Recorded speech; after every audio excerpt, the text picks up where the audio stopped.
warahmatullahi wabarakatuh.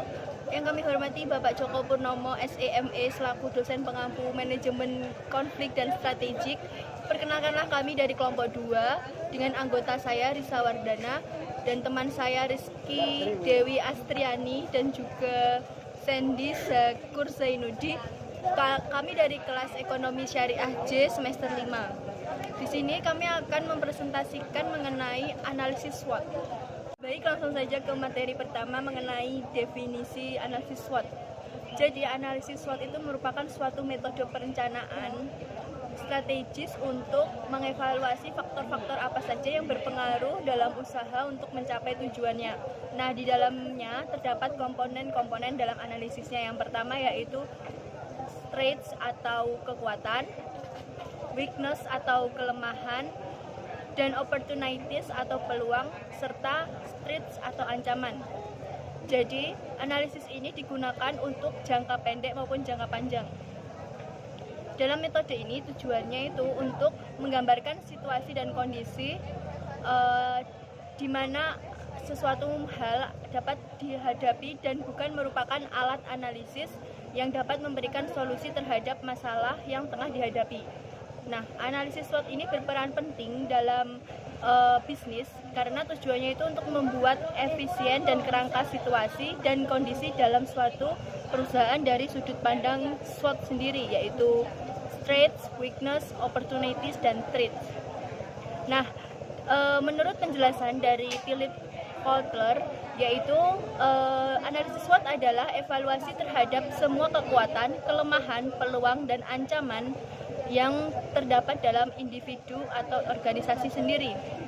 Dan menurut Rais atau pengertiannya yaitu metode analisis yang paling mendasar yang berguna untuk mengetahui topik dan permasalahan dari 4 sisi yang berbeda. Hasil akhir dari analisis tersebut merupakan sebuah arahan atau rekomendasi untuk mempertahankan atau meningkatkan dan juga mengurangi sesuatu kekuatan dan peluang yang ada dan mengurangi kelemahan dan ancaman.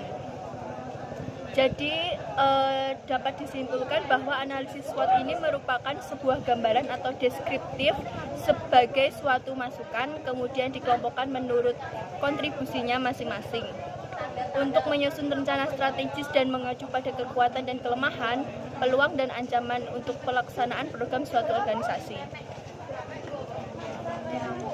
Nah, di dalamnya itu hasil yang digunakan dari SWOT adalah pada dasarnya itu menghasilkan strategis alternatif yang layak dan bukan untuk menetapkan strategis yang terbaik, sehingga manajer itu dapat menilai bahwa itu tidak semua strategi itu dalam suatu itu untuk dipilih dan dikembangkan di antara lain yaitu adanya strategi integrasi vertikal.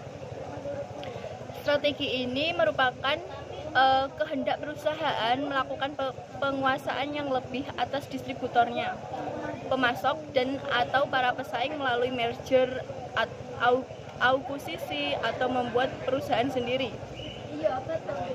Nah, strategi integrasi ini dibedakan menjadi 3. Yang pertama yaitu integrasi ke depan, integrasi ke belakang, dan integrasi horizontal.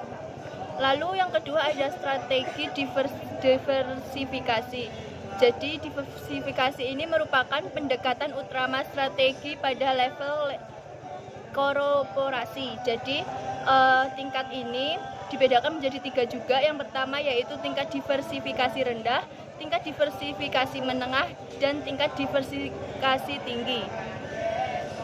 Selanjutnya akan dibahas dengan teman saya Rizky Dewi Astriani. Selanjutnya yaitu faktor penting dalam analisis SWOT.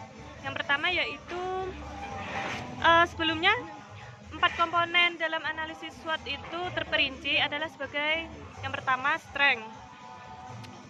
Itu bisa disebut sebagai keunggulan.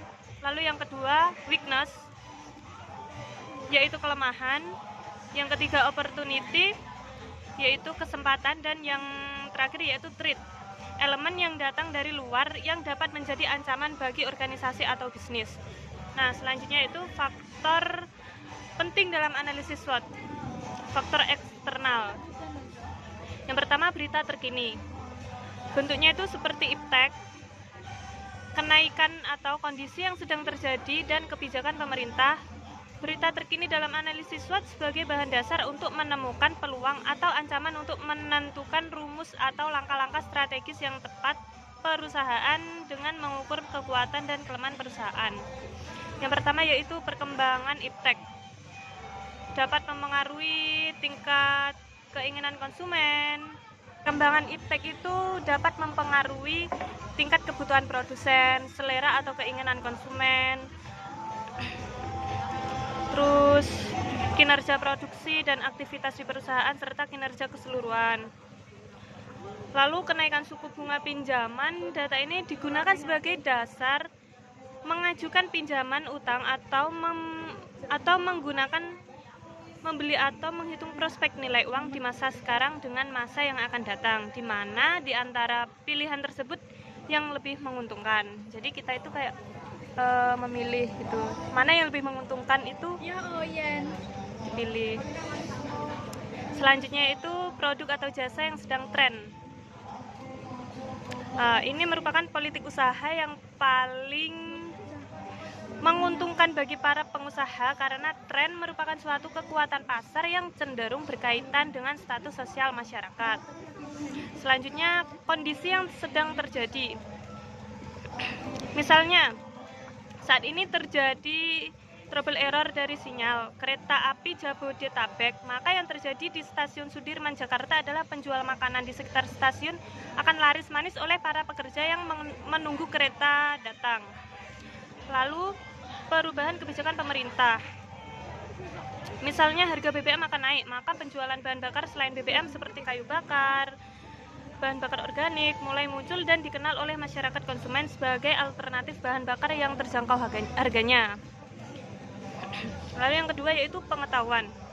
Diperoleh dari usaha dan biaya yang dikeluarkan untuk mendapatkan keahlian dan keterampilan yang diperoleh secara khusus sesuai dengan bidang yang diambil, contohnya bidang kedokteran, ilmu ekonomi, pertambangan, bisnis, dan lain-lain. Lalu yang ketiga yaitu pengalaman. Pengalaman yaitu adalah ilmu aplikasi yang diperoleh dari dunia kerja atau dunia usaha yang nyata. Jadi kita sudah melakukan kerja tersebut. Lalu kekuatan. Informasi internal di mana kekuatan dan kelemahan bisa diukur. Informasi kekuatan yang dimiliki dapat dilihat dari laporan keuangan yang menunjukkan besarnya modal, arus kas, perputaran utang dan piutang, bertambah atau berkurangnya aktiva berwujud, besarnya biaya dan lain-lain. Dengan kata lain, laporan keuangan mencerminkan sumber daya, kewajiban dan kemampuan dalam memperoleh keuntungan.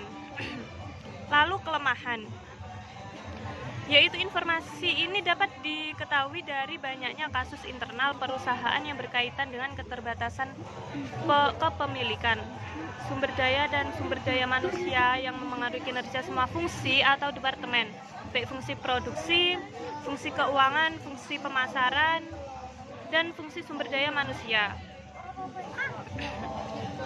Lalu selanjutnya itu identifikasi atau pencarian informasi untuk analisis SWOT.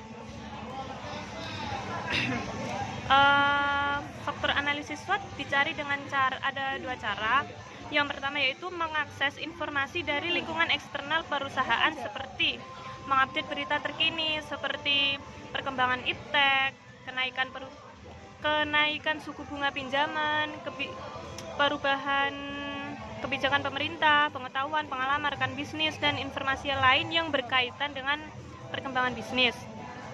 Lalu observasi bisnis di lapangan, terus faktor cara internal yang lain yaitu wawancara di daerah terpencil atau daerah yang padat. Pencarian informasi yang kedua yaitu mengakses informasi dari lingkungan internal perusahaan seperti melakukan debat pendapat, acara motivasi, sharing, training, menerima kritik dan saran, menerima kritik dan saran secara terbuka bagi semua anggota perusahaan karena berguna untuk mendapatkan informasi yang luas dari anggota perusahaan. Selanjutnya yaitu matrik analisis SWOT dapat dilakukan dengan statistik. Nah, selanjutnya itu dijelaskan oleh Mbak Risa Wardana. Melanjutkan pembahasan dari Mbak Rizky Dewi, yaitu saya akan menjelaskan mengenai matriks analisis SWOT dapat dilakukan dengan statistik. Jadi matriks ini adalah sebuah alat bantu di mana untuk mengukur kekuatan, kelemahan, kesempatan, dan peluang yang berguna untuk membantu pengambilan keputusan itu sendiri. Nah, matriks ini dapat dilakukan dengan melakukan sedikit pekerjaan statistik melalui perhitungan dan perbandingan seperti perhitungan distribusi frekuensi, analisis tren, perhitungan probabilitas, pemberian skor atau bobot, dan juga lain-lainnya. Nah, contohnya ini dalam mendeteksi ancaman yaitu menghitung jumlah pesaing dalam radius tertentu dalam satuan wilayah, provinsi, daerah, bahkan negara itu sendiri. Contoh lainnya yaitu menghitung jumlah pelanggan yang kreditnya macet, terus menghitung biaya operasional juga. Lalu yang kedua yaitu mendeteksi peluang. Contohnya yaitu menghitung pengurangan biaya atas pinjaman bank lunak dibanding pinjaman dengan harga bunga. Lalu contoh berikutnya yaitu menghitung kemungkinan adanya debt weight loss atau sebagai akibat dari subsidi pemerintah. Dan contoh yang lainnya juga ada menghitung pendapatan yang akan diperoleh dengan investasi yang telah dikeluarkan. Lalu untuk mencermati kekuatannya, contohnya yang pertama yaitu menghitung besarnya modal pemilik yang dimiliki. Yang kedua yaitu menghitung jumlah karyawan dan loyalitas yang berkompeten. Dan yang ketiga yaitu menghitung jumlah konsumen yang loyal pada produk tertentu yang membuatnya menjadi spesial. Yang keempat yaitu mencermati kelemahan, contohnya yaitu menghitung perkataan yang rusak dari konsumen sendiri. Terus yang kedua yaitu menghitung peralatan-peralatan yang rusak dan peralatan yang bagus. Contoh berikutnya menghitung barang yang cacat dan produk yang masih bagus. Contoh lainnya yaitu melakukan perbandingan besarnya utang daripada modal sendiri. Nah, ini berkaitan dengan kekayaan perusahaan itu sendiri. Jadi dari sini dapat ditarik bahwa analisis SWOT itu dapat diterapkan dengan cara menganalisis dan memilih berbagai hal yang mempengaruhi keempat faktornya tersebut. Kemudian menerapkan dalam gambar matriks SWOT, di mana aplikasi ini tentang bagaimana kekuatan atau strengths mampu mengambil keuntungan dari peluang atau opportunities yang ada, dan juga mengatasi kelemahan atau weakness yang mencegah keuntungan dari peluang itu tersendiri yang ada. Selanjutnya, bagaimana kekuatan itu mampu menghadapi ancaman atau threats yang ada, dan terakhir adalah bagaimana cara mengatasi kelemahan atau weakness yang mampu membuat ancaman itu sendiri menjadi nyata dan menciptakan sebuah ancaman baru. Sekian presentasi dari kelompok 2, kurang lebihnya kami meminta maaf. Wallahul muwaffiq ila aqwamit thoriq. Wassalamualaikum warahmatullahi wabarakatuh. Alhamdulillah.